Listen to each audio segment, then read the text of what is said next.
김용민 브리핑.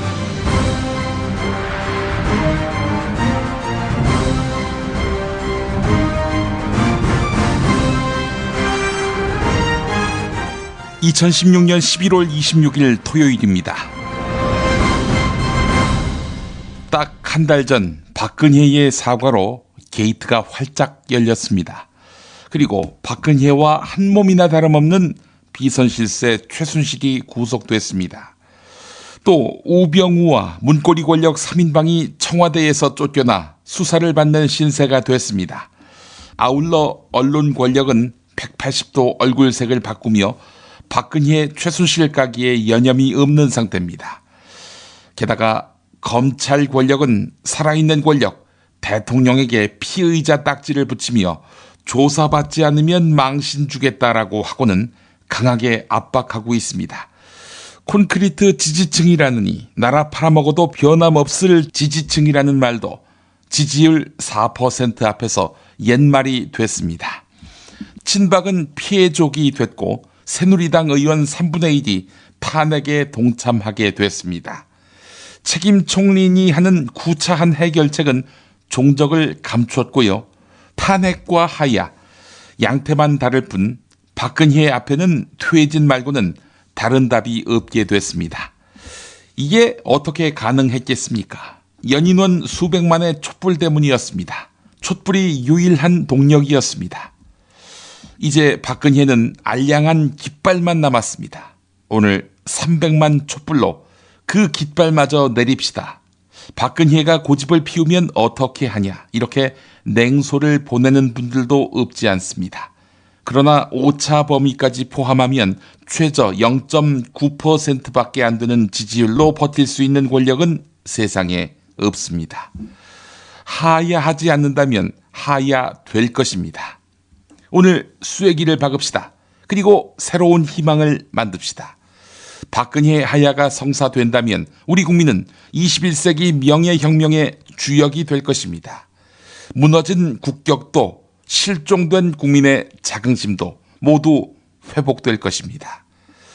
촛불혁명 임박했습니다. 이 아침에 그래서 노래 한 곡 나누고 싶습니다. 꽃다지의 주문입니다.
연소득이 500만 원 이하인 저소득층, 이분들의 건강보험료를 부과하는 방식은요, 전월세 집이나 자동차 같은 재산, 여기에 더해서 생활 수준과 경제활동 참여율까지 평가합니다.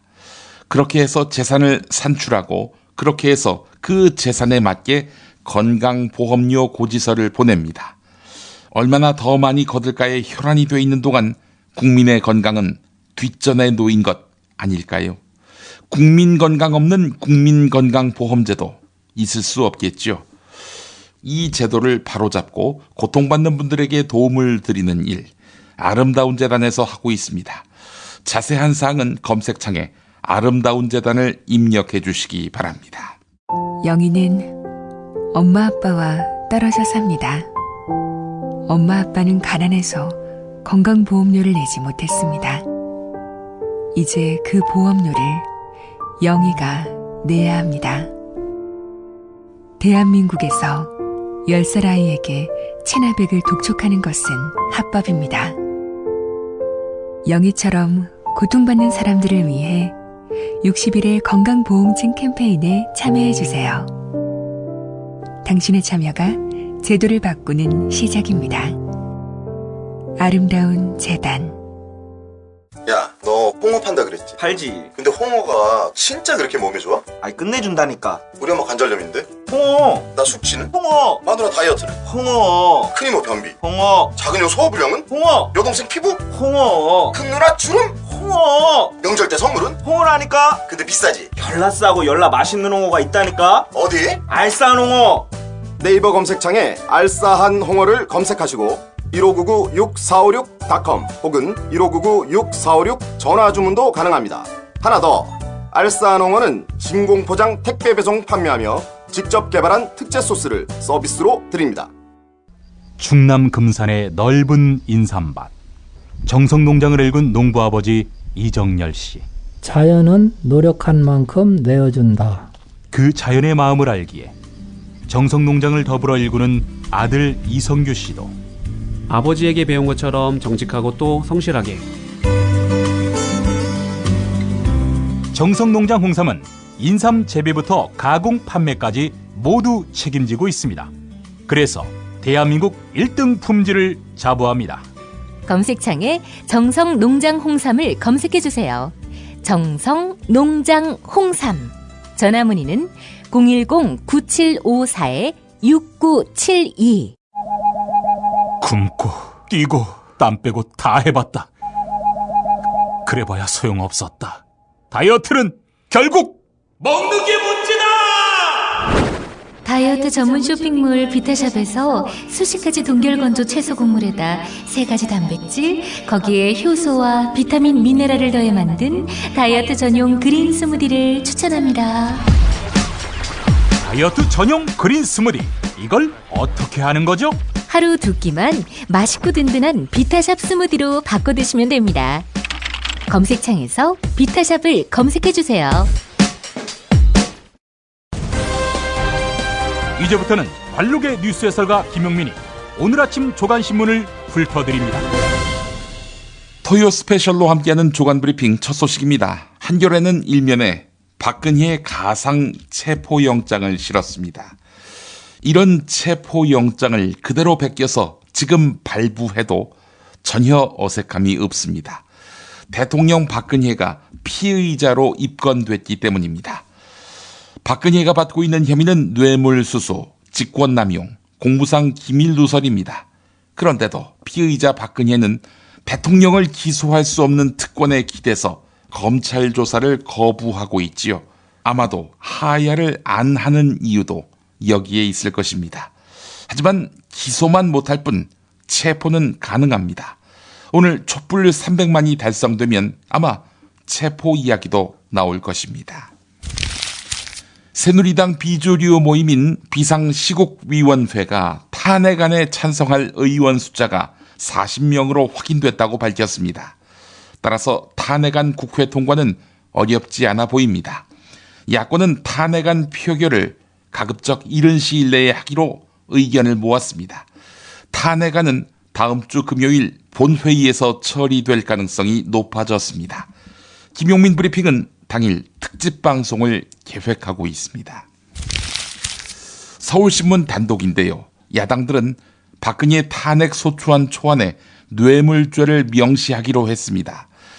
최순실을 비롯한 여러 스캔들 주인공의 검찰 공소장에 적혀있지 않은 뇌물죄인데요. 헌법재판소가 검찰도 문제 안 삼은 건데 법률가 집단이 아닌 국회가 왜 뇌물죄를 운운하지? 이렇게 나올 리는 없습니다.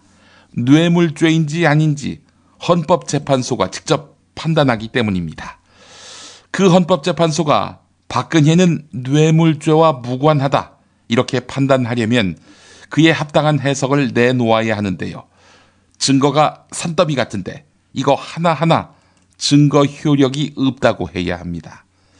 가능할까요?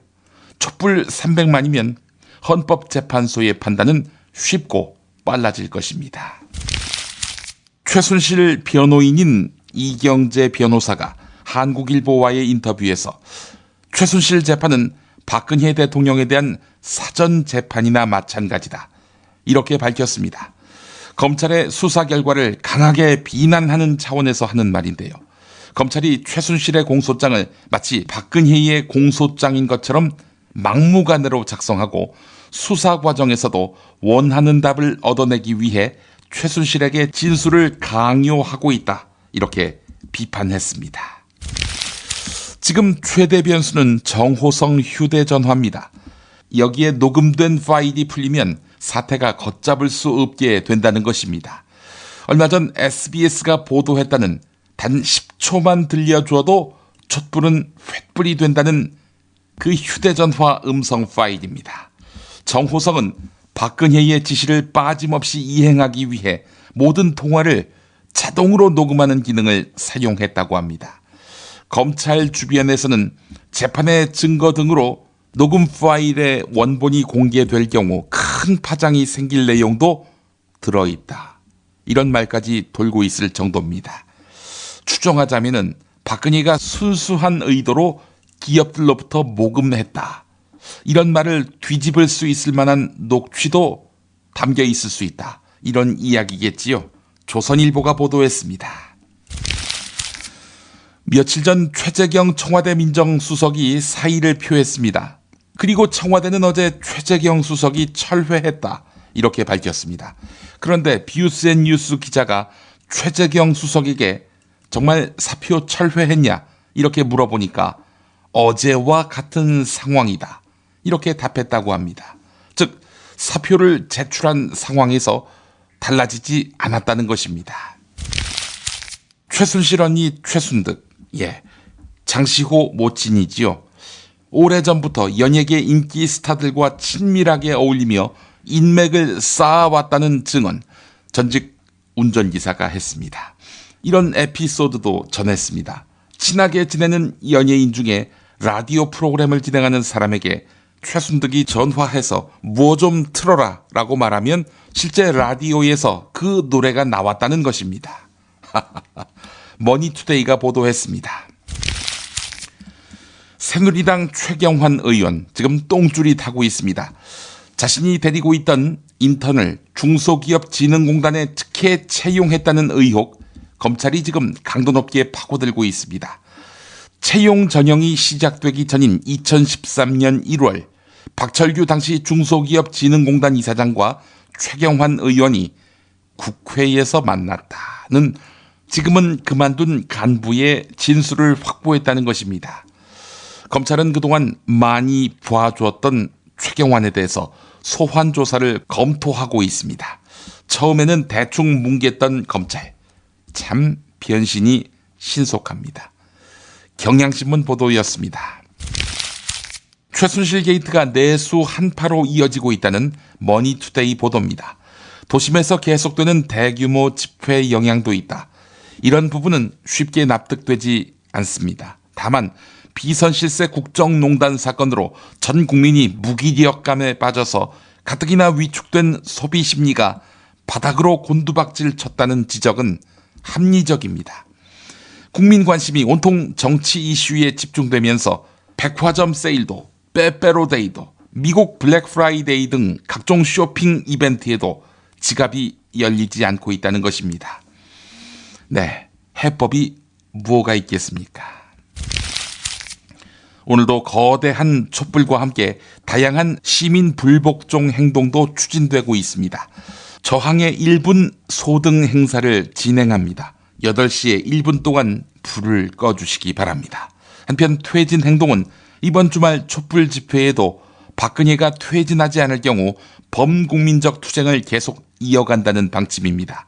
매일 저녁 촛불 집회를 이어감과 동시에 오는 30일 민주노총 총파업을 시작으로 박근혜 정권 퇴진 조기 걸기, 집집마다 퇴진 현수막 게시, 동맹 휴업 및 등교 거부 등 온 국민이 함께할 수 있는 다양한 시민 저항 행동을 확대 추진할 예정입니다. 김용민 브리핑은 곧 납세 거부 방안과 관련해서 여러분께 제안하겠습니다. 좌편향 역사 교과서를 바로잡겠다며 지난 1년 동안 국정 역사 교과서를 개발해온 교육부. 역사 교과서를 국정으로 단일화하는 정책을 사실상 포기하기로 내부 방침을 정했습니다. 동아일보를 보니까 청와대하고 협의하지 않은 결정입니다. 청와대는 교육부에서 왜 갑자기 이러는지 모르겠다는 당혹감 속에서 국정교과서까지 차질을 빚으면 정부의 핵심 정책 기조 전반이 다 흔들리는 게 아니냐는 우려를 하고 있다고 전했습니다. 청와대는 그래서 교육부 장관 이준식을 조사한다고 합니다. 박근혜가 이 난중에 이준식을 자를 가능성도 농후합니다. 이준식, 멋진 탈출에 성공하는 셈이네요. 문제는 박근혜 정부의 정책 기조를 뒤엎는 장관들의 저항 아닌 저항이 계속될 경우입니다. 박근혜는 이걸 저지할 능력도 동력도 없는 상태지요. 김용민 브리핑 토요 스페셜, 잠시 후 최동석 칼럼, 이어서 김프로이드가 여러분을 찾아갑니다. 미국 장사랑! 구렁이똥 이뻤다. 장이 살아야 내 몸이 산다. 배변 활동에 도움을 주는 건강기능식품입니다. 미궁 장사랑. 지금 검색창에 미궁 장사랑을 검색하세요. 정권 교체를 함께 염원하는 판촉물 쇼핑몰 네피알. 기념품, 답례품, 기왕이면 네피알로 인터넷 검색창에 입력하시거나 032-519-4800으로 전화하세요. 카카오톡 아이디는 네피알. 일산 라페스타에 있는 풍무 양고기, 즉석에서 이 숯불에 구워먹는 양갈비하고 양꼬치, 이거 맛보시면 다른 걸 찾지 않아요. 못하니요 시방, 빨리 예약들 안 하고 031-902-9292. 수아비스랩닷컴에서 한 달간 오픈 기념 행사로 100% 페이백 행사를 진행합니다. 구매한 가격만큼 그대로 현금으로 돌려주는 100% 페이백. 부담 없이 수아비스 화장품의 효과를 확인하세요.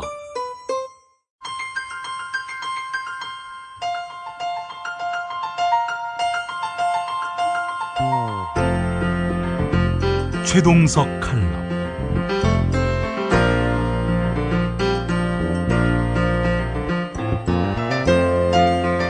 안녕하십니까, 최동석입니다.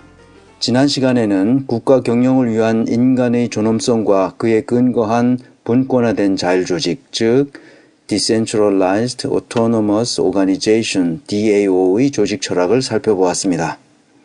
아울러 이에 근거하여 세 가지 국가조직 설계 원칙에 대해서도 살펴보았습니다. 오늘은 한 걸음 더 들어가 국가 경영을 위한 구체적인 DAO 플랫폼에 대해 알아보겠습니다. 이것은 국가 경영의 새로운 패러다임이라고 할 수 있습니다. 이 패러다임은 모든 조직에 적용될 수 있는 개념 체계이므로 가정이라는 아주 작은 조직에서부터 기업 조직뿐만 아니라 국가 조직에도 적용되는 개념입니다. 국가 조직이든 기업 조직이든 인간의 존엄성을 보장하는 완전히 새로운 패러다임으로 조직을 재설계해야 합니다. 재설계라고 했지만 사실상 판을 완전히 바꿔서 새로운 세계를 추구하도록 국가를 포맷해야 합니다. 모든 조직 설계의 출발은 인간의 존엄성이 보장되어야 한다는 점을 잊어서는 안 됩니다. 이런 기초적인 이해를 전제로 조직을 설계할 때 다음과 같은 6개의 개념이 원을 이루면서 마치 톱니바퀴처럼 맞물려 돌아갈 수 있도록 해야 합니다. 비전, 전략, 조직, 성과, 역량, 인사. 이 6개의 개념이 국가 경영의 플랫폼을 구성합니다. 이런 6가지 개념들이 원으로 맞물려 돌아가는 모델을 The Basic Six Circles Model, BSCM이라고 합니다. 이 모델을 그림으로 보면 더 쉽게 이해됩니다. 저의 블로그 브런치에 이 칼럼을 매주 올려놓습니다. 여기서 BSCM의 그림을 보실 수 있습니다. 국가든 기업이든 가정이든 모든 조직은 비전에서 출발합니다. 비전을 달성하기 위해서는 반드시 전략을 세우고 실천해야 합니다. 그 과정을 뒷받침하기 위해 여러 직무가 적절히 배치되도록 조직을 설계해야 합니다. 그런 조직은 비전을 향하여 한 걸음씩 앞으로 나아가도록 각 직무에서 성과를 만들어내야 합니다. 이런 성과를 창출하려면 당연히 각 직무에 적합한 역량을 갖춘 구성원들이 있어야 합니다. 그런 구성원들이 제대로 자신의 타고난 재능을 마음껏 발휘하려면 인사 기능이 지원되어야 합니다. 이것을 BSCM이라고 합니다. 제가 가끔 경영 개념들을 영어나 독일어로 말하는 경우가 있습니다. 저도 영어나 독일어를 잘 못합니다만 청취하시는 분들의 넓으신 아량으로 용납해 주시면 고맙겠습니다. 인사, 조직, 경영은 대부분 서양에서 진화된 개념이라서 우리 고유한 언어 체계로 편입된 단어가 그리 많지 않습니다. 최대한 우리말로 번역해서 얘기해 보려고 하지만 번역한 것이 오히려 더 생경하고 어려운 경우가 많습니다. 그래서 어쩔 수 없이 원어를 가끔 그대로 쓴다는 점을 이해해 주시면 고맙겠습니다. 경영학은 특히 그 역사가 짧기 때문에 더욱 그렇습니다. 아무튼 조직은 생명체와 마찬가지로 어디론가를 향하여 움직여야 합니다. 그 목적지가 바로 비전입니다. 대한민국의 비전이 뭔가요? 없습니다. 이 비전 없음이 오늘날과 같은 상황을 만들었습니다.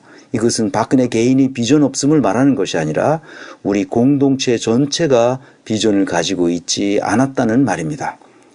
비전은 시대 정신에서 나올 수밖에 없는데 오늘날 우리의 시대 정신이라는 것이 고작해야 자본 권력의 독재 체제에 자신을 편입시키는 것밖에 더 있겠습니까?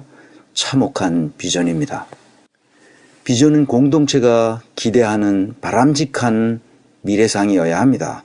이 미래상은 공동체 전체가 공감할 수 있어야 하며 중장기적으로 도달해 있어야 할 상태를 말합니다. 그러므로 큰 조직일수록 비전은 도전적이고 명확하고 매력적이어야 하며 그 결과를 알 수 있어야 합니다.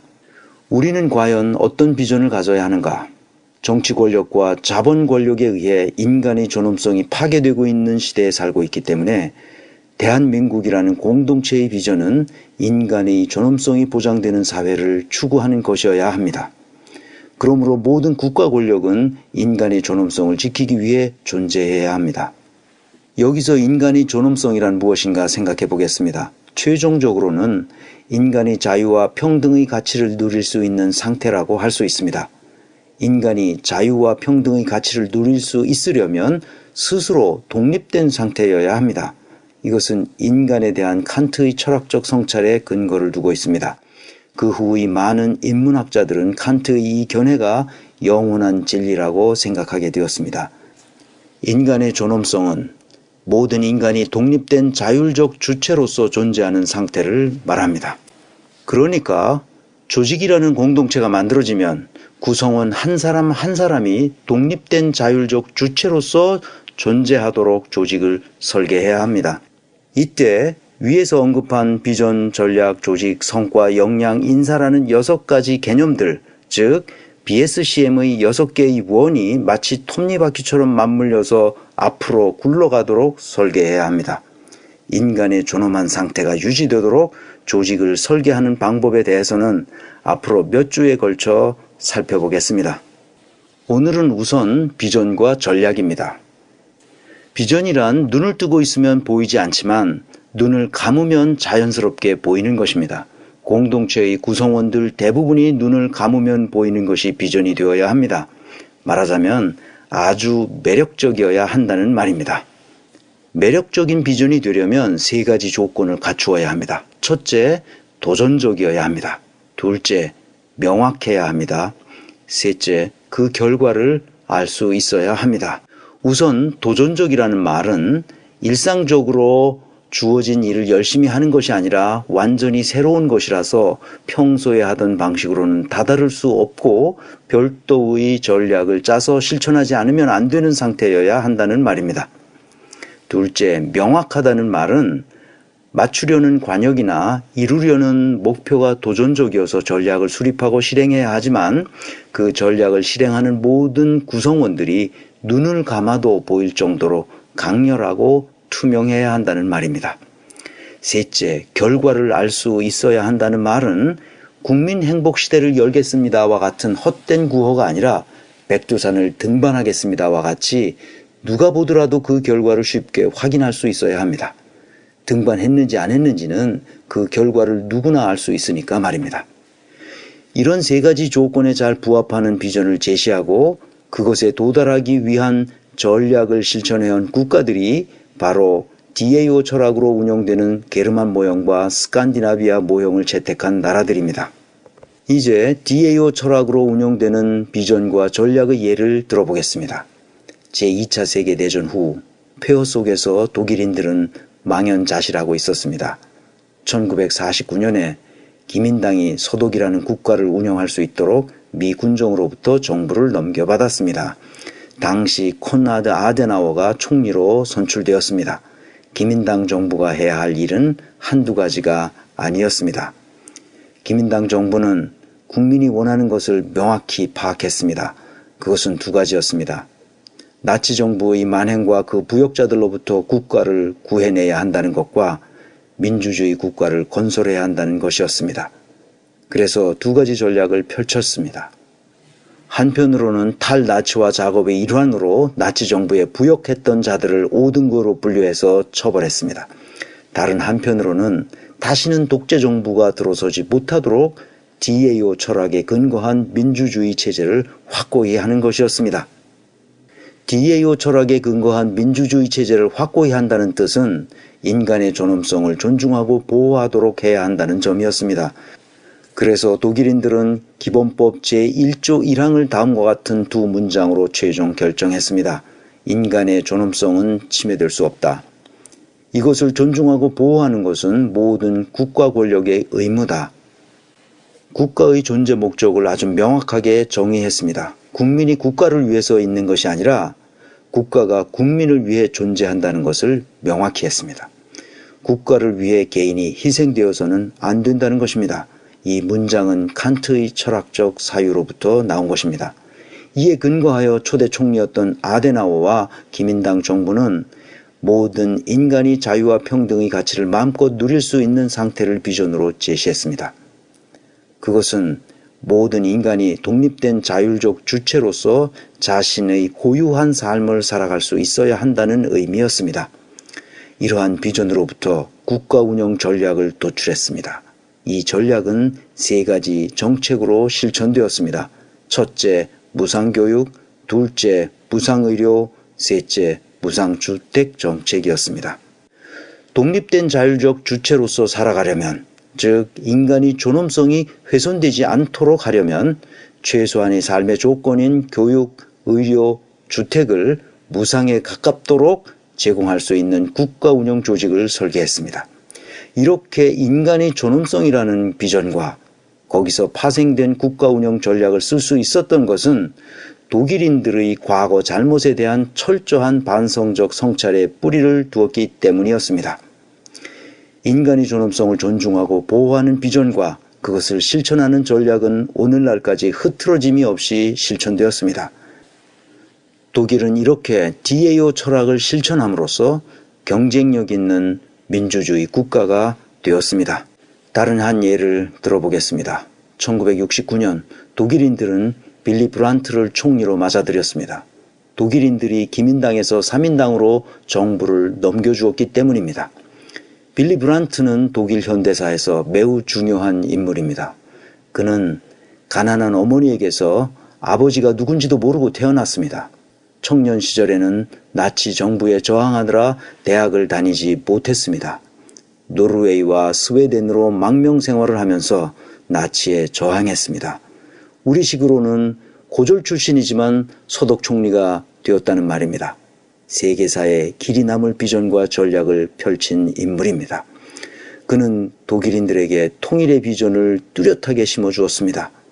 독일인들이 눈을 감으면 동서독이 통일되는 순간을 염원할 수 있도록 가슴에 뜨거운 소망을 불러 일으켜 주었습니다. 그 이전 콘라드 아데나워 총리와 기민당 정부 시절에는 동독뿐만 아니라 동구권 전체를 적으로 생각하도록 친서방 정책을 펼쳤었는데 빌리 브란트 정부는 이것을 180도 돌려놓았습니다. 통일의 비전을 실현할 수 있는 구체적인 전략인 동방 정책을 추진한 것입니다. 어느 날 느닷없이 통일대박이라는 헛소리 같은 짓은 하지 않았습니다. 뚜렷한 비전이 있었기 때문에 언젠가는 통일이 되리라는 확고한 믿음으로 한 발짝씩 앞으로 나아갔습니다. 적국으로 여겨졌던 동독을 품어 안았습니다. 동독의 총리를 만나서 서로 교류하고 협력할 수 있는 길을 모색했습니다. 폴란드에 가서는 사죄하고 배상하면서 동구권 국가들을 안심시켰습니다. 마치 털신을 신은 사람이 소리나지 않게 통일을 향하여 작은 걸음으로 나아갔다고 했습니다. 이런 독일의 역사에서 교훈을 얻어야 하는 이유는 모든 전략은 그들의 매력적인 비전으로부터 나왔기 때문입니다. 이런 전략을 실천한 지 20년 만에 극적으로 동서독이 통일했습니다. 마지막으로 한 가지 더 살펴보겠습니다. 2005년이 되었습니다. 독일인들은 다시 정부를 기민당에게 넘겨주었습니다. 앙겔라 메르켈이 총리가 되었습니다. 물론 3인당과 함께 연합정부를 구성했습니다. 이 정부는 21세기의 새로운 도약을 위해 독일인들에게 새로운 비전을 제시했습니다. 인간을 위한 기술 혁신이었습니다. 이것이 오늘날 인더스트리 4.0이라는 이름으로 알려졌습니다. 우리는 제4차 산업혁명이라고 부르죠. 인더스트리 4.0은 기본적으로 분권화된 자율조직, 즉 DAO라는 조직 철학을 실현하는 과정에서 나온 부산물에 불과합니다. 많은 사람들이 이 사실을 제대로 이해하지 못하기 때문에 언론에서 제4차 산업혁명에 대해 보도하는 것을 보면 인공지능, 3월 인터넷, 로보틱스와 같은 기술 요소에 대해서만 설명하고 있습니다. 이 산업혁명이 일어나는 것은 단순히 기술 이슈가 아닙니다. 그런 기술을 가능케 하는 배경에는 DAO 철학이 있다는 사실을 알아야 합니다. 정치인들도 기업인들도 기술자들도 이 사실을 제대로 이해하지 못하고 있습니다. 참으로 안타까운 일입니다.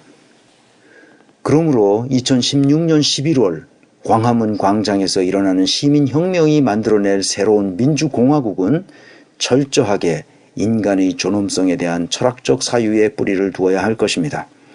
인간의 존엄성이 보장되는 분권화된 자율조직, 즉 DAO로 나아가기 위해 우리 시민들이 어떤 전략을 수립하고 실행해야 할지 국민적 합의가 있어야 합니다. 이것은 오랜 토론의 숙성 과정이 필요합니다. 그렇게 합의된 내용이 새로운 헌법에 반영되어야 합니다. 이런 위대한 시민혁명의 와중에 김종인, 박지원 같은 몇몇 정치 몰입애들은 마치 당장 개헌을 하지 않으면 안 되는 것처럼 떠들고 있습니다. 헌법은 시민 개개인의 삶에 직접적으로 영향을 주는 정신적, 경제적, 물리적 토대입니다. 우리 공동체가 굴러가는 플랫폼이나 마찬가지인데 자신들이 정치적 이권을 차지하기 위해 그것을 몇 달 안에 빨리 개정하자고 주장하는 사람들은 도대체 제정신인지 모르겠습니다. 우리 시민사회는 이들을 엄중히 감시해야 합니다. 오늘도 우리는 광장에서 촛불을 들어 박근혜 퇴진을 외쳐야 하지만 그에 못지않게 이런 몰입애들도 정치판에 발을 붙이지 못하도록 해야 합니다. 다음 시간에는 분권화된 자율조직, 즉 DAO의 조직 철학을 넘어 DAO 플랫폼인 BSCM의 조직 구조와 그 설계에 대해 살펴보겠습니다.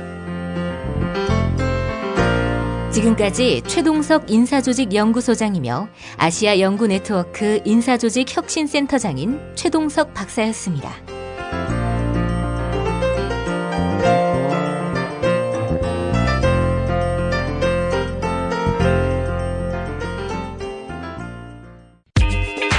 자기야, 매트리스 고르기 너무 힘들어. 대한민국 최초 매트리스 멀티샵 매트리스엠 몰라? 전 세계 최고 브랜드 정품만 취급해. 매트리스 살 때는 꼭 매트리스M으로 오세요. 카카, 큰일 났습니다. 뭐가 또 큰일 났어요? 주진우가 아리랑 치기배를 만나서 전치 C8주의 중상을 입었답니까? 그게 아닙니다. 주진우가 함세홍 신부와 함께 카카와 카카 아버지 시대를 탈탈 털어서 낸 책이 날개 돋친 듯 팔리고 있습니다. 무슨 책인데? 악마 기자와 정의 사제. 악마 기자 주진우, 정의사제 함세용의 속 시원한 한국 현대사 콘서트. 악마 기자 정의사제. 왜 때리십니까? 빨리 다 사들여. 더 이상 그 책 못 읽게. 시사인북에서 나왔습니다. 김재준, 문익환, 안병무, 서남동 등 한국 현대사의 암흑기, 민족과 역사 앞에 비치됐던 시대의 지성이 움튼 학교, 한신대학교 신학대학원. 한신대학교 신학대학원 장학기금 마련을 위한 음악회가 11월 29일 화요일 저녁 7시 반 서울 수유동 한신대학교 신학대학원 예배당에서 있습니다. 소프라노 박미애, 메조소프라노 추이명, 테너 박현준, 바리톤 류연승 등 유명 성악가와 함께합니다. 입장권은 전석 5만 원이며 02-2125-0111로 문의하시기 바랍니다.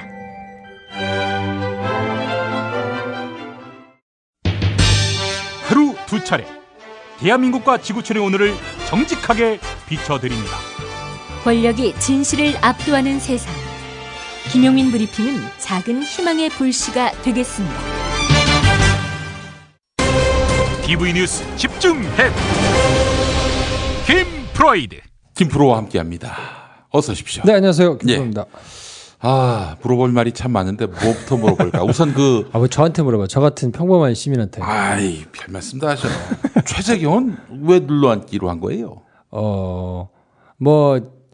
분분합니다만 조금 더 지켜봐야 될 것 같아요. 설이 여러 개 있는데 일단은 그분은 우병우보다는 단수가 높다고 그랬잖아. 단수도 높고 사람 댐댐이도 괜찮아요. 네, 그래서 그냥 저열하게 보면 좀 안 될 것 같고 무슨 생각이 있기는 있는 것 같아요. 근데 이제 그 생각이 무슨 생각일 것이냐를 두고 이제 주변에 가까운 분들이 여러 가지 이제 추측들을 하는데 아직 가까이 만나거나 이렇게 심경을 그분이 이렇게 잘 표현하는 분이 아니거든요. 그러니까 주변 사람들이 그냥 짐작만 하고 있더라고요. 좀 지켜봐야지. 검찰 수사를 주무를 수 있어요? 2단계에서? 어떻게 주물러요? 지금 다 막혔지. 공소장도 못 받다는 거 아니에요. 공소 사실의 요지만 아주 간단하게 받고 정확한 그 내용도 안 보내줘가지고 그거를 발표 때 보고는 화들짝 놀라가지고. 그러면 그냥 직을 유지하는 정도다? 거기서 이제 검찰 수사를 지금 특히나 특별수사본부, 검찰총장 이쪽하고 예전처럼 보고를 받고 얘기하고 이럴 수 있는 거는 아니기 때문에 불가능합니다. 그거는. 지금 최근에 검찰의 강공 드라이브 이게 김수남과 최원석의 작품이다. 이원석인가? 이원석 어디 이름을 바꿨어? 이원석 부장은 유명하진 않은데요. 원래 검찰 내부에서 굉장히 이 수사 열심히 하고 잘하기로 유명한 사람이에요. 그래서 수사관들도 좋아하는 사람이 많아요. 그 얘기 했었어. 네. 예전에 한번 했었어요. 제가. 네. 최원석, 김수남이 과거에 맺힌 게 있더만 보니까 박근혜한테. 맺힌 거 있죠. 네. 영남대 관련해서 부친께서 이 박근혜한테 한번 당한 게 있으셔가지고. 근데 저는 그렇게 봅니다. 맺힌 것 때문에 수사를 빡세게 한다라고 보기는 저는 어려울 것 같고요. 실제로 만약에 진짜 맺힌 게 남아있다면은 검찰총장으로 세우지도 않았겠지. 그렇죠. 그리고 옛날에 수원지검에서 그렇게 막 충성할 때는 그건 맺힌 게 없어서 충성했나요? 그러네. 네. 그러니까 그건 의미 없다고 봐야죠. 알겠습니다. 그런 이야기들, 그런 억측들이 인터넷에 돌길래 확인해 본 겁니다. 김수남, 이원석이 어디까지 갈 것 같아요? 지금 이제 검찰로서는 루비콘의 강을 건넜죠. 이제 돌아올 수 없기 때문에 조금 외부의 시각하고는 좀 다를 거예요. 왜냐하면 무죄가 하나도 안 나는 게 중요합니다. 지금 상태에서는 새로운 의혹을 파헤쳐가지고 뭔가 집을 더 크게 짓기보다는 예. 지금 있는 것만으로도 검찰 입장에서는 굉장히 용기를 낸 거거든요. 예. 지금 뇌물죄를 적용하느냐 마느냐가 있는데 그거 하나라도 해서 땅땅하게 지어가지고 유죄를 받아내는 게 가장 이제 검찰로서는 크기 때문에 유죄를 받아낸다 하면 이제 기소한 다음에 최순실과 안종범, 정호성 이 세 사람의 뇌물죄를 말하자면은 법원에서 인정받는데 수사력을 모으고 있다. 그리고 이제 남았잖아요, 아직. 차은택도 남아있고, 장시호도 남아있고, 사람들이 남아있는데, 나중에 박근혜 대통령에게 그 뇌물죄 혹은 제3자 뇌물죄를 이제 적용할 거를 이제 탄탄하게 논리를 만들고 증거를 수집하고 있잖아요. 예. 그거를 잘 만들어서, 나중에 1심 재판에 넘어갔을 때, 1심, 2심, 3심 갔을 때, 혹시라도 증거가 부족해가지고 뒤집어지거나, 논리가 안 맞아서 뒤집어지면, 나중에 검찰이 그 후폭풍을 오롯이 다 맞아야 되거든요. 그러니까 이제 그거를 안 맞을 수 있도록 하나를 하더라도 뒤집히지 않을 확실한 탄탄한 공사를 해야 되는 게 지금 검찰의 최고 목표고 그래서 그렇게 보자 그러면 일반적인 국민들이 지금 막 5만 군데서 쏟아져 나오고 있는 수많은 의혹들이 있잖아요. 보면 사실 얼토당토한 거는 많이 없어요. 다 보면 말이 되거든요. 다 따라가면서 그것들을 전부 다 수사해서 밝히기는 제가 보기에는 어려울 것 같고 큰 줄기들만 아주 탄탄하게 가서 재판에서 뒤집어지지 않을 것들만 위주로 해가지고 아마 수사를 하지 않을까. 그렇게 보면. 그리고 이제 검찰이 수사를 할 수 있는 시기도 얼마 많이 안 남았기 때문에. 아니 근데 검찰이 기소하는 것과 특검이 기소하는 것 재판이 어떻게 진행돼요? 재판은 일단 중앙지법으로 가면 그 부패 전담부가 있어요. 형사 22부, 23부 요 두 개 부서가 공무원과 관련해서 부패 비리 이런 관련된 것들을 전담으로 하는 부서거든요. 예전에 있었던 주요 사건들도 다 여기서 재판을 진행했거든요. 그러니까 특별 검사도 검사가 새로 임명되는 거기 때문에 검사가 기소를 할 수 있잖아요. 그럼 재판으로 넘어가는 거고 그 재판으로 넘어오면 이제 각 사안에 따라서 공안 사건은 어디로 가고 이렇게 전담하는 재판부들이 있어서 22부나 23부 중에 하나로 가겠죠. 동일 사안 갖고 재판이 두 개가 진행될 수는 없잖아요. 이제 다 그렇게 접수를 받아서 병합을 하죠. 병합을 하지. 참. 사건들을 다 이렇게 모아서 성격이 같은 것들은 다 이제 병합합니다. 그래서 사건들을 기소된 것들로 묶어가지고 이렇게 사안별로. 그러면 그 검사는 공판 검사가? 이제 보통 이렇게 큰 사건들은 직접 수사를 한 검사들이 공판까지 유지하는 경우가 많아요. 그래서 나중에 시간이 지나서 2심, 3심 가더라도 3심은 공판 검사가 들어갈 일은 없으니까 이제 2심까지도 유지를 하죠. 그래서 이제 인사발령이 나가지고 다른 곳으로 간다 하더라도 출장을 와가지고 이렇게 재판에 들어가는 형식으로. 이런 큰 사건들은 그렇게 공소 유지를 하죠. 그렇군요. 자, 대략 지금 뇌물죄가 적용되느냐 마느냐 이게 관심인데 어떻게 될 것 같아요? 이거는 의율을 해야죠. 검찰 입장에서는 제3자 뇌물죄가 됐든 뇌물죄가 됐든 액수가 크고 작고는 상관없는데 뇌물죄를 반드시 걸어야 되는 거죠. 왜냐하면 지금 직권남용이나 강요 이런 것만 가지고는 박근혜 대통령을 공동정범, 그러니까 거의 주범격으로 해가지고 쓰기는 했는데 이거 가지고는 좀 약하거든요. 그리고 국민적으로 막 분노가 터져 나오는 이런 상황에 그리고 수많은 의혹들이 쏟아져 나오는데 안 할 수 없는 것들만 사실 이번에 했거든요. 그러니까 정말 천천히 걸어가가지고 시간도 다 주고 증거인멸 할 수 있는 시간, 말 맞출 수 있는 시간, 준비할 수 있는 시간 충분히 주고 천천히 굼뜨게 떠밀려가지고 움직여서 하는 둥 마는 둥 해가지고 압수수색을 해왔는데 거기서 나온 증거들은 어떻게 못하잖아요. 그러니까 나와 있는 것, 안 할 수 없는 것 가지고 수사를 쭉 진행한 거거든요. 그러니까 이제 그렇게 해놓은 거 가지고는 모자라다, 미진하다 얘기들이 막 많으니까 뇌물죄는 어떻게 됐든 하나는 걸기는 걸어야 될 거예요. 그리고 나름대로 자기들은 예우를 해준다고 했는데 상상 속에서 사상 누각이라는 이제 이렇게 막 나오니까 이거 이렇게까지 해줬는데 그럼 우리 보고 어떻게 뭐 완전 우리만 죽으란 얘기야? 라고 이제 화가 났죠. 예. 그래서 이제 강을 건넜기 때문에 뇌물죄를 추가해가지고 그리고 이제 특검 때문에 이제 기간이 얼마 안 남았거든요. 예. 특검 시작할 때까지 어차피 특검에 가면 다 까집니다. 특검에서 공개하죠. 근데 검찰이 수사를 열심히 해도 발표를 안 하고 특검으로 넘어가서 예. 특검에서 만약에 발표를 하면 예. 일반 국민들이 보기에는 오해를 할 수 있잖아요. 예. 검찰에서는 수사를 안 했는데 특검이 수사를 해서 새로 밝혀냈구나. 이렇게 보여질 수 있잖아요. 예. 검찰 입장에서는 그렇게 되는 걸 못마땅해 합니다.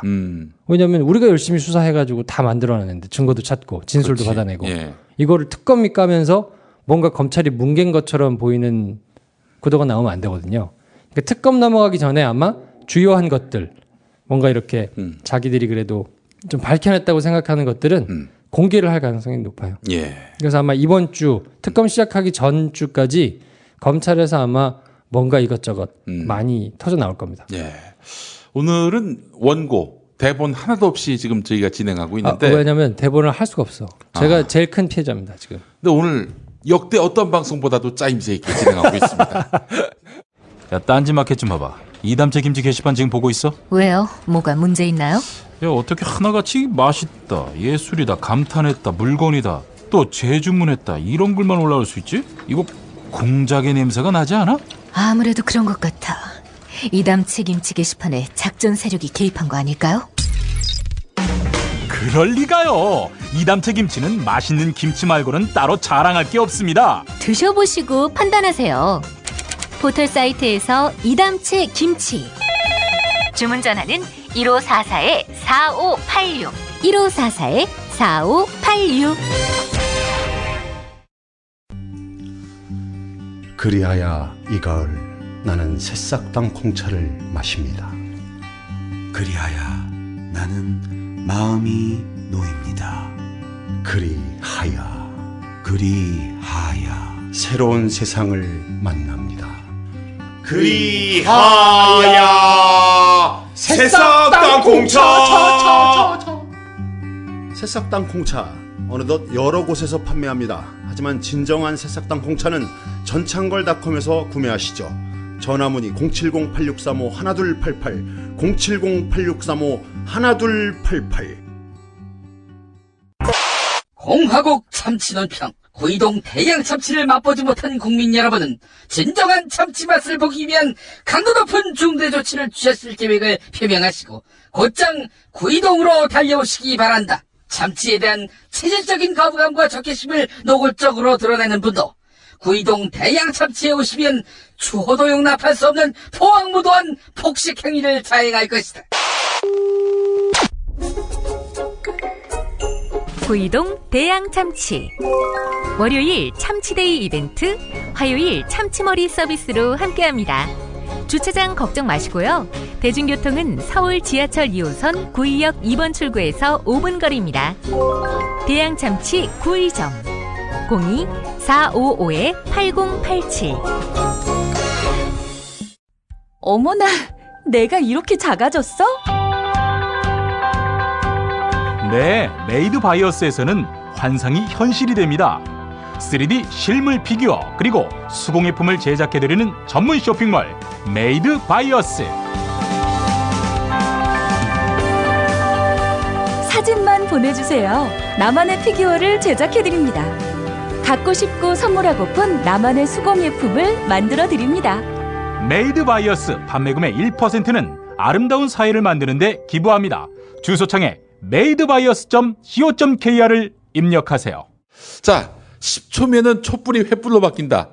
그 10초는 뭡니까? 친정에서 보도한 거 아니야? 친정에서 SBS.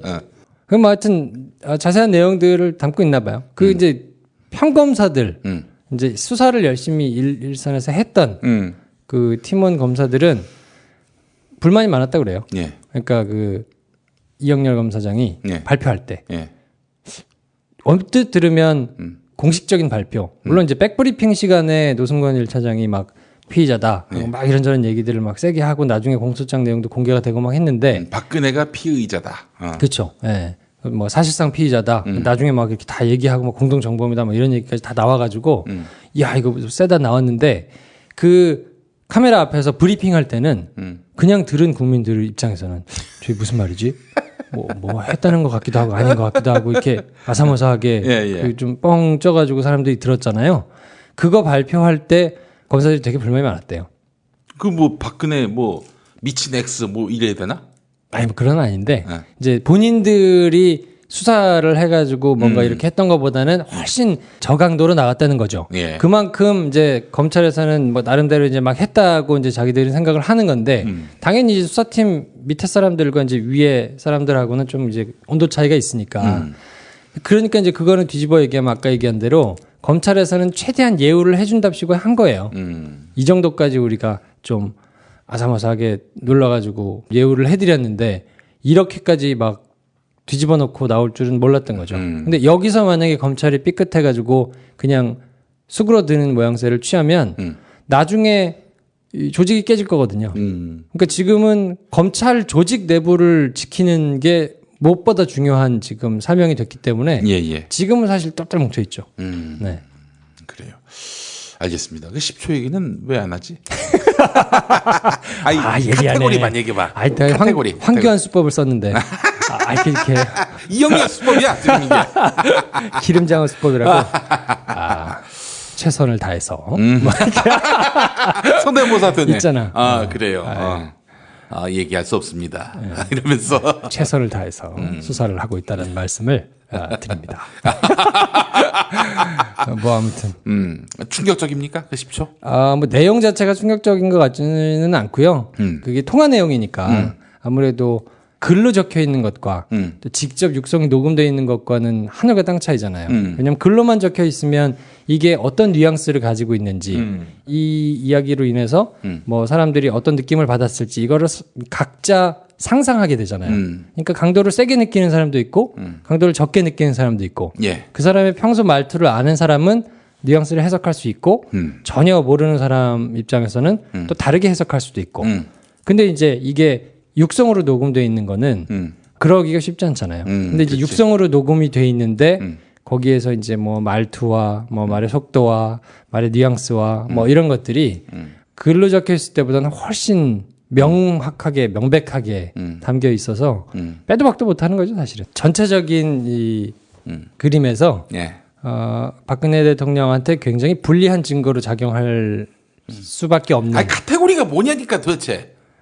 그거는 제가 밝히면 안 되죠. 그래. 필드에서 열심히 뛰고 있는 선수들이 있는데 단독 보도가 하나씩 튀어져 나올 때마다 그 또 보도가 될 것 같아? 어떤 내용이요? 10초. 뭐 시간이 지나면 되지 않겠어요? 좋습니다. 이것만 물어봅시다. 알고 있어요? 그게 무슨 내용인지? 뭐 대략. 네. 그 10초의 멘트가 무엇인지. 근데 10초가 중요한 게 아니고, 그러니까 거기서 이제 빗대서 얘기를 그렇게 한 거니까 10초만 까도 뭐 횃불이 될 거다라고 얘기했는데 진짜 10초 내용이 중요한 게 아니고. 그렇지. 그 전체적인 내용 자체가 뭐 조금 지나면 나오지 않을까 생각해요. 그러니까 이제 그 특검이 가기 전까지 검찰이 가지고 있는 나름 주요한 카드를 까집어서 나올 거라니까요. 창고 대방출이 그런 의미입니까? 그렇죠. 나올 거예요. 왜냐하면 자기들이 쥐고 있는 카드가 특검에 가서 나오면 안 돼 절대. 그렇지. 자기들이 불리해요.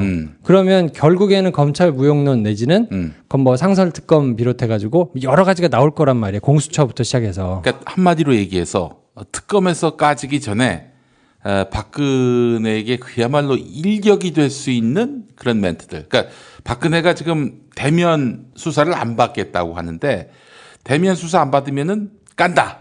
이게 아니라 받건 안 받건 깐다. 이런 얘기군요. 그럴 가능성이 높아요. 왜냐면 지금 돌아가는 형국을 보면 그냥 말 안 듣잖아요.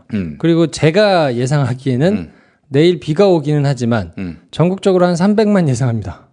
그래요? 저는 그냥 개인적으로. 우리 김 프로가 지금 얘기한 내일은 바로 오늘 토요일입니다. 여러분들이 지금 방송 듣고 계시는 때는 전국적으로 해가지고 300만도 충분히 나올 수 있지 않나 싶어요. 왜냐하면 지난주 한 주 쉬고 지지난주 이제 130만 모였는데 서울에만 이번 주에 이제 하는 거 보니까 이거 반성의 기미도 전혀 없고 막 답답하잖아요. 제가 봤을 때는요. 김 프로는 어떻게 생각할지 모르겠지만 한 김 프로 예상대로 그 정도 어마어마한 인파가 몰린다. 박근혜가 뭐 혼자서 나는 절대 안 물러난다 이런다 하더라도 저는 뭐 결국에는 물러나지 않을 수 없는 상황이 될 것이다. 탄핵까지 안 갈 것이다. 그거는 본인의 바람인 것 같아요. 아니야. 아니, 내가 선전수전을 겪었는데. 그렇죠. 내기 겁시다. 내기할까요? 지금 우리 저 김용민 브리핑 출연자마다 다 지금 내기를 걸었어. 11월 말로 이 정리가 된다. 11월 말. 정호희 전 민주노총 대변인, 문자당 대표. 그분은 11월 말로 얘기했고. 김수민 씨라고 전 구미시 의원 녹색당. 그 양반은 12월 19일 날짜를 박았어. 나는 12월 31일. 그리고 이제 나머지 주로 언론인들 이런 사람들은 내년 상반기로. 그러니까 저도 내년 상반기인데. 내년 상반기면 다 이제 이런 약속을 했다는 것도 다 잊어버리지 않겠습니까? 너무 오랜 후의 이야기니까.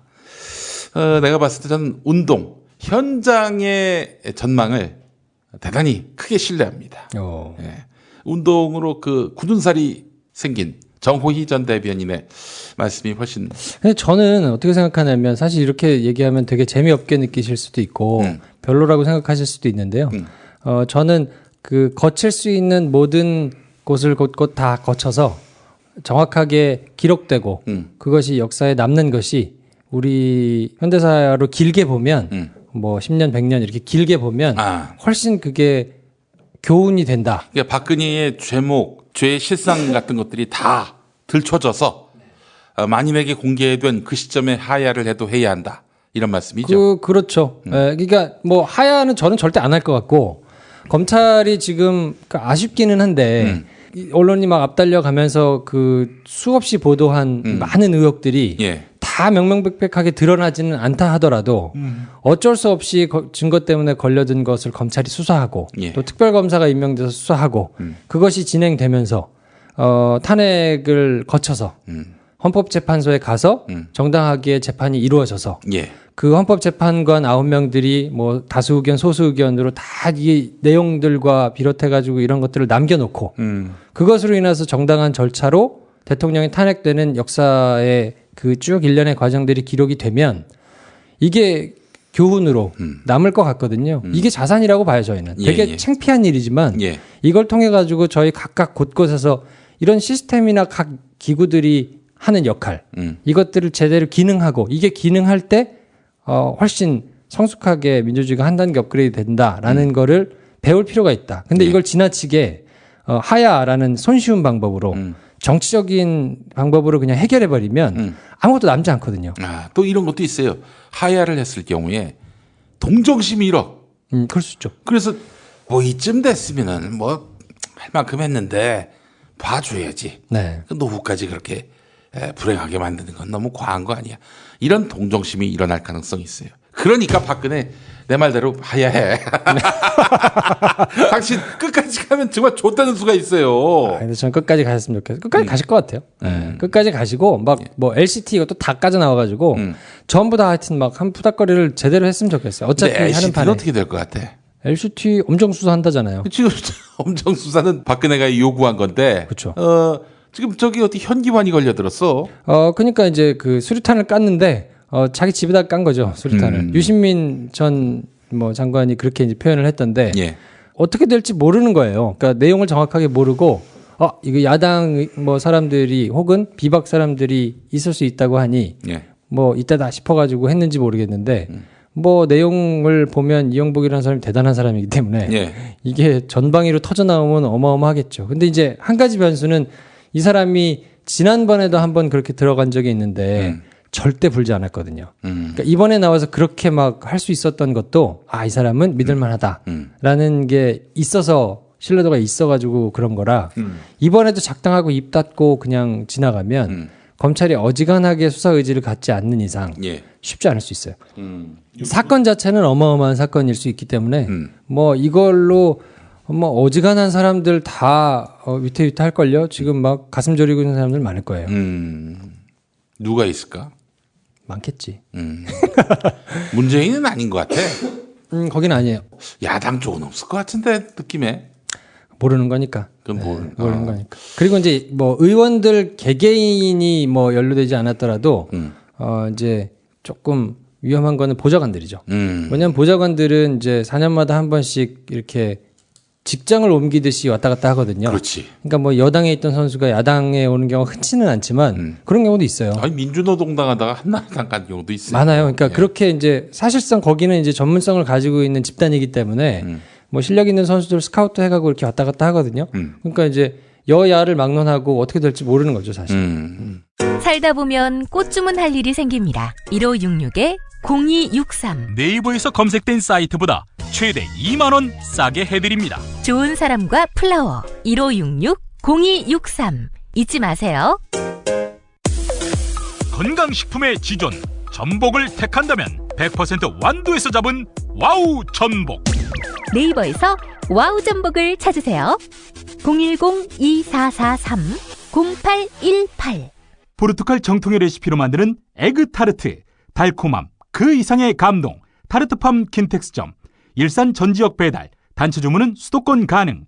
문의 전화 031-923-2995. 검색창에 타르트팜 킨텍스점. 한우 사고를 집어넣고 24시간 팔팔 끓인 곰탕, 연지연 곰탕. 어린이부터 노인까지 누구나 좋아하는 건강식 연지연 곰탕. 택배로 신청하시려면 010-7252-1114. 지금 여러분께서는 김프로의 김프로이드와 함께하고 계십니다.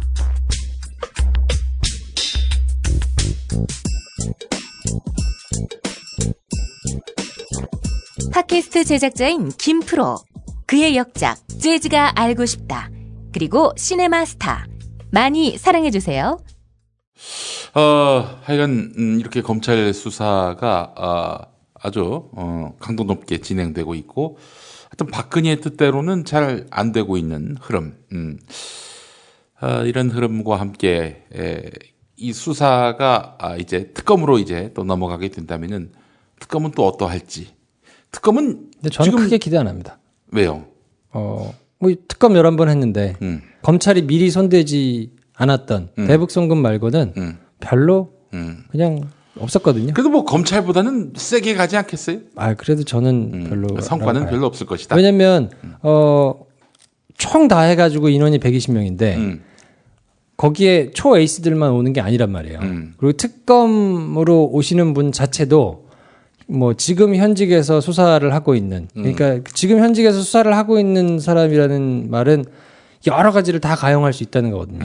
뭐 대검에서 그때도 잠깐 설명했던 뭐 범죄 정보를 생산하는 나름대로 이렇게 막 지금 현직에서 있는 사람들의 도움을 다 받아가지고 할 수 있는 거거든요. 필요하면 자기들이 뭐 적재적소에 가 있는 뭐 후배들 뭐 이런 사람들한테 도움도 받아가지고 이렇게 쭉 나갈 수 있으니까 나름대로 손발이 잘 맞는 검사와 뭐 수사관 이런 사람들이 이렇게 착착 진행하는 거하고 효율 면에서는 굉장히 떨어져요, 특검이. 그러니까 그냥 상징적이거나 정치적으로 의미가 굉장히 크고 또 거기서 이제 사람들이 막 불려와서 사람들 어마어마하게 부를 거예요. 계속 소환되고 뭐 스포트라인 사진 찍고 어쩌고 할 텐데 실제로 수사의 내용은 그렇게 크게 제가 볼 때는 뭐 기대하기 좀 쉽지 않다. 특검 사무실도 굉장히 중요하지 않겠습니까? 뭐 작은 검찰 청사인데 거기가 포토라인도 만들어야 될 것이고. 그렇죠.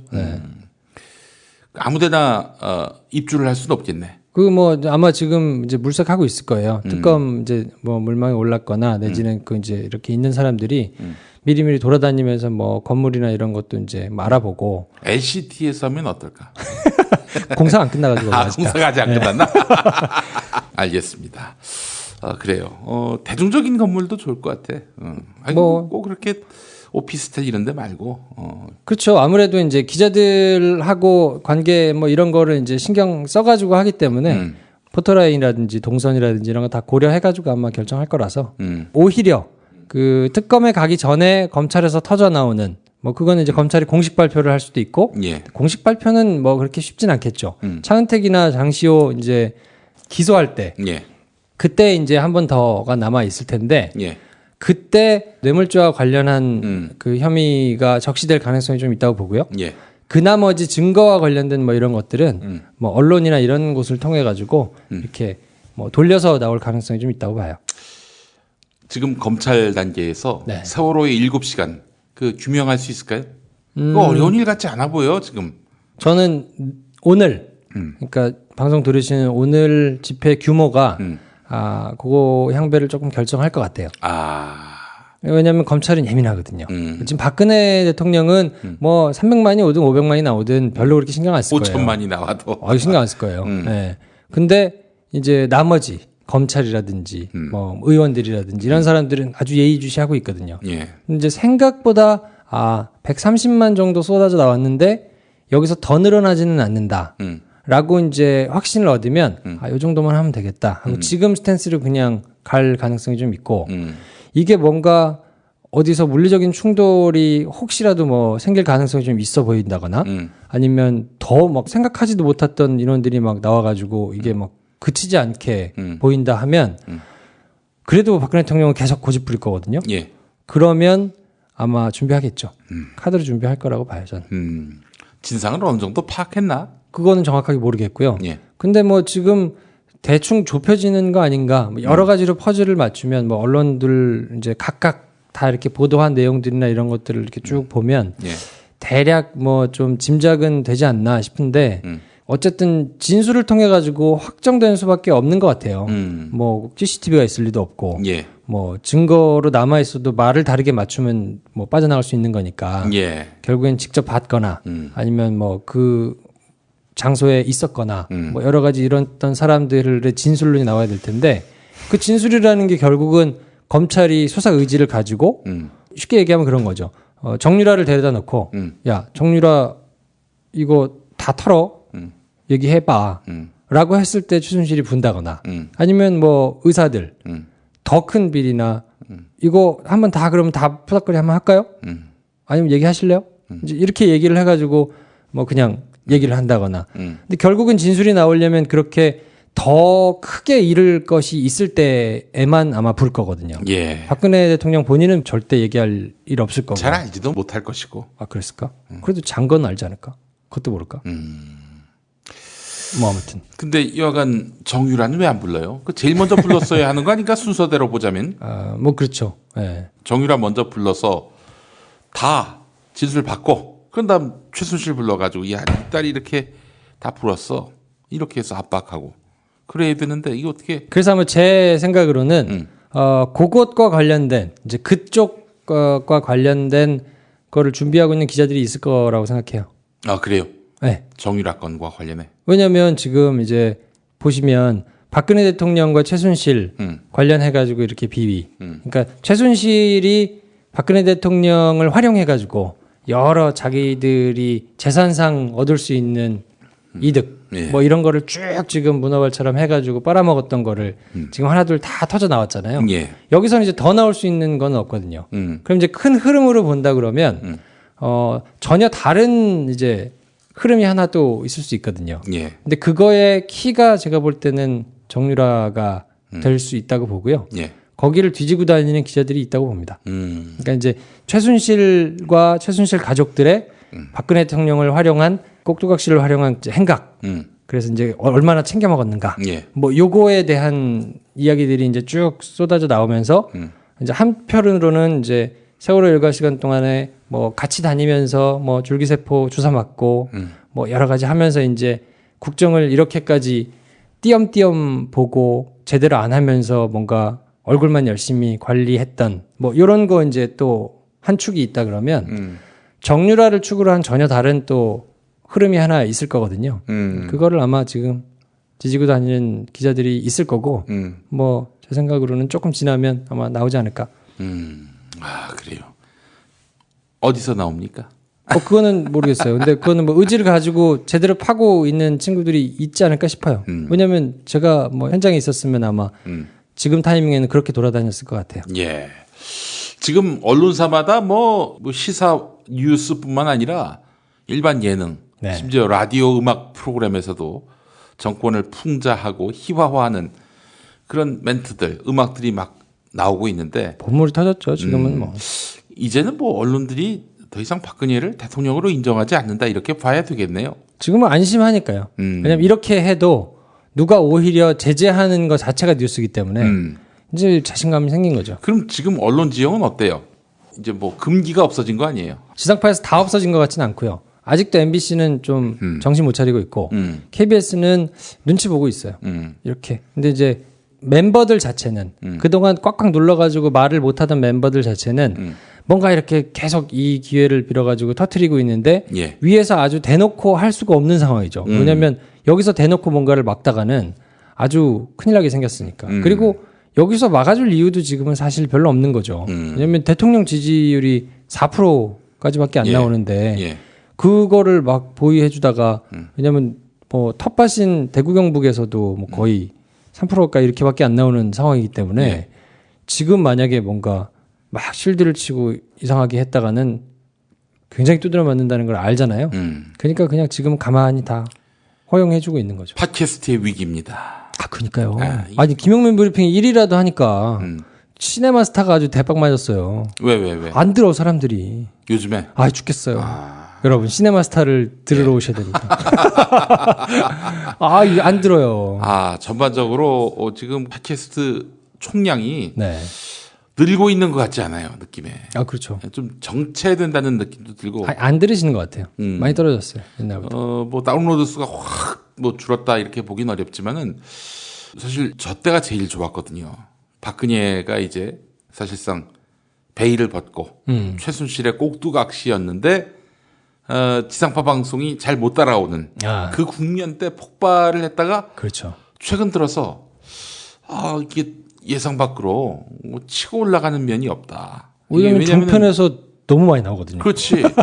저 케이블을 얼마 전에 설치를 했습니다. 봤는데 와 종편에서 하루 종일 나와요. 있는 얘기 없는 얘기 다 하는 거야. 그러니까 야 이거 정말 골 때리게 됐다. 네. 이런 생각이 들고요. 그래서 심기일전을 해야 되겠다. 더 독한 걸로 가야 되겠다. 예, 그런 생각이 드는데 여간 참 검찰 수사의 방향과 관련해서 우리 김프로 이야기를 들으면서 큰일 났어요. 12월 10일에는 지난번에 우리 했던 재즈데이를 지금 준비하고 있단 말이에요. 이거 뭐 그때 10월 12일 날 할 때 같이 준비했던 거거든요. 이럴 줄 알았나. 근데 12월 10일 날 이거 촛불 집회 계속 있으면 망하게 생겼어요. 지금 어떻게 이거. 광화문에서 해요, 광화문에서. 그러지 말고 그 송미호 씨를 장미호로 이름 바꿔가지고 장시호 언니다 이렇게 얘기하면서 뭔가를 폭로하겠다. 그런 식으로 해서 호객을 한번 해보라고. 진짜 힘들어요. 진짜 밥줄을 끊어놓고 있어. 야, 이거 팟캐스트가 이 지금 좋은 시절 이렇게 금방 끝나면 안 되는데 그러나 우리 민주주의가 발전하고 시대가 바른 길로 들어선다면 뭐 다운로드 안 받아도 상관없다. 저는 받아야 돼요. 저는 들어주십시오. 그래도 시사가 아니니까. 영화 얘기를 들으러 또 가끔 오셔야 됩니다, 여러분. 예. 이 마음이 막 무겁고 말이죠. 이 답답하고 어디다가 풀 데가 없을 때 영화 같이 보면서 뭐 이럴 때도 필요해요. 휴식. 공영방송 회복되고 또 이런 뭐 여러 민간 방송들이 제정신을 차리는 그런 날이 온다면은 정말 팟캐스트가 어떻게 될지 모르겠네. 네. 지금이야 사실 해방구, 미디어적 해방구였는데 만약에 그런 상황이 오게 된다면은 더 이상 뭐 팟캐스트에서 굳이 시사를 듣지 않아도 텔레비전에서 다 나오는데. 그럼 이제 시네마스타만 살아남는 거죠. 아니야. 빨리 왔으면 좋겠다. 다 죽어. 그런 날이. 예, 하여간 그런 날이 빨리 왔으면 좋겠습니다. 네. 저도 좀 쉬고. 지금 뭐 사실 이명박 정권부터 단 하루도 마음 편하게 산 적이 없었던 것 같아요. 그러니까요. 그 사이에 병 생기고 뭐 이래저래 스트레스 받고 말이죠. 예. 하여간 우리가 좀 좋은 세월을 빨리 만들기 위해서 더 열심히 노력해야 될 테고 그 노력의 핵심, 그 노력의 가장 효력이 있는 카드는 바로 오늘 집회에 참석하는 것이다. 오늘이 굉장히 중요한 고비인 것 같아요. 그럼요. 예. 네. 비가 와서 좀 걱정인데. 뭐 비가 이걸 막겠습니까마는 시민들이 많이 모여서 광장을 가득 채운다. 그래서 뭐 150만, 200만 된다, 300만 된다 이러면은 이때는 뭐 박근혜 씨 혼자 뭐 나 이대로 있을래라고 해도 주변이 가만 안 둘 겁니다. 그러니까요. 새누리당이 가만 안 둘 것이고 검찰이 가만 안 둘 것이고. 예.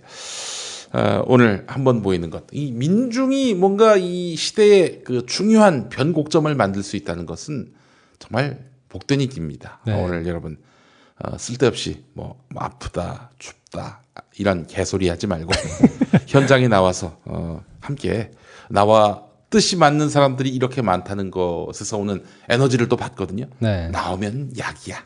나오면 바로 치유가 됩니다. 네. 여러분들 많이 나오시고요. 우리 김프로도 나오는 거죠. 그럼요. 예, 네. 데이브 니어도 나오고. 그렇죠. 네. 장미호도 나오고. 예. 거긴 누군지 모르겠네. 자, 오늘 마지막 곡은 어떤 노래? 오늘은 이제 여러분들 뭐 나와서 들으시는 분들도 많으실 테고, 뭐 나오신 분들 지켜보면서 들으신 분들도 많을 텐데, 예. 그 길을 걸어가요. 라는 곡이거든요. 예. 또 오랜만에 행진이 하잖아요. 예. 그러니까 뭐 생각하시면서 또 촛불 집회 같이 하는 마음으로 들어주시면 좋을 것 같습니다. 민갑니까? 뭐 그렇진 않고 그냥 원래는 사실 이거 어버이 연합 때문에 지은 건데. 네. 그래요. 예전에. 예. 네. 알겠습니다. 데이브 니어죠? 네. 데이브 니어의 노래 제목. 그 길을 걸어가요. 그 길을 걸어가요. 함께 하면서 1부 마치겠습니다. 김프로 고생하셨습니다. 네. 시네마스타에서 뵙겠습니다. 김용민 브리핑과 함께한 시간 어떠셨어요? 다음 시간에도 보다 바르고 알차며 즐거운 정보로 여러분을 찾아가겠습니다. 팟캐스트 포털 팟빵에서 다운로드하기, 구독하기, 별점 주기, 댓글 달기로 응원해주세요. 잊지 마세요. 다운로드하기, 구독하기, 별점 주기, 댓글 달기.